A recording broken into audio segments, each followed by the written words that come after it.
हरे कृष्णा। आप सभी का हार्दिक स्वागत है।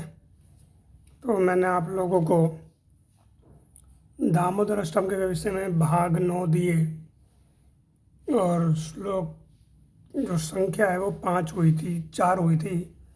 अब 5वें में सत्यव्रत मुनि कह रहे हैं, इदम ते मुखाम भोजम अत्यंत नीले व्रतम कुंडले स्नित रक्षस गोप्या मुहुश्चुंबितम बिंब रक्ताधरम में मनस्याया विरासतामलम लक्ष्य लाभे। हे देव, अत्यंत श्यामल वर्ण और कुछ कुछ लालिमा लिए हुए चिकने और घुंघराले लाल बालों से घिरा हुआ तथा माँ यशोदा के द्वारा बारंबार चुंबित आपका मुख कमल और पके हुए बिंब फल की भांति अरुण अधर पल्लव मेरे हृदय में सर्वदा विराजमान रहें। मुझे लाखों प्रकार के दूसरे लाभों की कोई आवश्यकता नहीं है। तो सत्यव्रत मुनि क्या करें, हे देव, श्यामल वर्ण, तो भगवान कृष्ण का जो रंग है कि श्यामल वर्ण, मेघ के समान, इसलिए उनको घन श्याम भी कहा जाता है। घन श्याम, घन माने बादल, श्याम जो श्याम वर्ण है। तो सत्यव्रत मुनि ये कह रहे हैं कि आपका ये जो स्वरूप है, ये आपके जो कपोल यानी गाल माता यशोदा इन्हें बार बार चुंबन करती हैं। और अधर कैसे हैं आपके? अधर भगवान के हैं अरुण बिंब फला। अरुण बिंब फला दो बातें हैं यहाँ पर। अरुण एक तो कहते हैं जब सूर्योदय हो रहा होता है, सूर्योदय जब होता है तो जो लालिमा होती है वो है अरुण देव की। तो अरुण कौन है? ये है गरुड़ जी के भाई। गरुड़ जो भगवान विष्णु के वाहन हैं, इनके एक भाई है अरुण,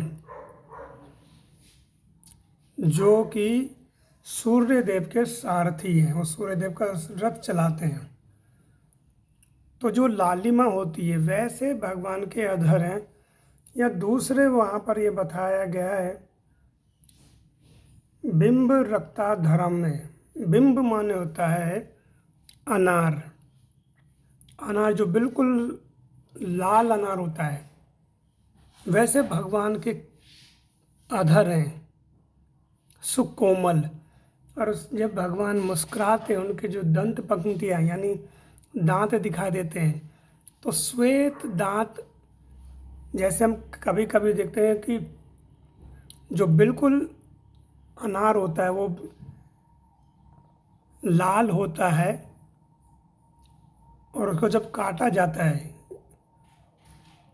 कुछ कच्चे अनार जो होते हैं वो होते तो बाहर से लाल हैं लेकिन अंदर सही ढंग से पके नहीं होते, तो उसके जो दाने होते हैं बिल्कुल श्वेत होते हैं। वैसे ही भगवान के अधर हैं बिल्कुल उस अनार की तरह, बिल्कुल रक्त वर्ण के, तथा उनके श्वेत दंत पंक्ति वैसे ही दिखाई देते हैं जैसे कि अनार के दाने होते हैं।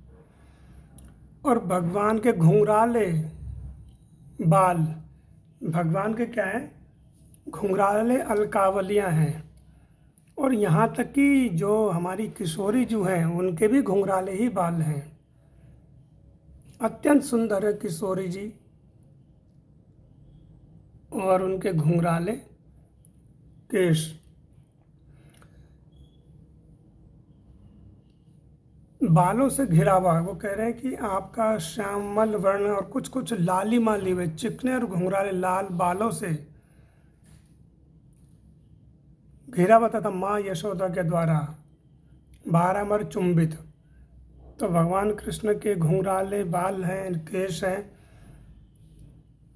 और इतने वैसे ही वो छोटे हैं, तो विशेष करके हम देखते हैं कि जो छोटे बच्चे होते हैं वो सुंदर होते हैं। हम चाहे किसी पशु पक्षी के भी देखें, यहाँ तक कि मनुष्य के जिसके भी, वो छोटे बच्चे अत्यधिक सुंदर लगते हैं। और कृष्ण तो है ही सर्व आकर्षण, इति कृष्णा, सभी आकर्षण वस्तुओं के स्वामी कृष्ण हैं। जो भी वस्तु हमें आकर्षित करती है भौतिक संसार में, उनके मुख्य स्रोत कृष्ण ही हैं। और कृष्ण के क्या है कि अलकावली उनके कंधों तक है और वो लहरा रही हैं, यानी कि उड़ रहे हैं हवा से। तो ये छवि देख करके सत्यव्रत मुनि कह रहे कि मुझे लाखों लाभ जो है वो नहीं चाहिए, यानी कि अणिमा लघिमा इसिता वसिता प्राक्य में प्राप्य सारे सायुज सारूपे सारिष्टे, ये जो 8 प्रकार की सिद्धियां हैं या और भी अनगिनत सिद्धियां हैं इस भौतिक संसार में या देवलोक में, यहाँ तक कि धन आदि भी, वो कह रहे मुझे इसमें से कुछ भी नहीं चाहिए। मुझे केवल आपका ये स्वरूप जो दिखाई दे रहा है यही मेरे लिए लाभकारी है, और मुझे कुछ नहीं चाहिए, मुझे और कुछ नहीं लेना है। तो यहाँ पर सत्यव्रत मुनि ये भगवान की स्तुति कर रहे हैं, प्रार्थना कर रहे हैं कि वह में जो आपका स्वरूप है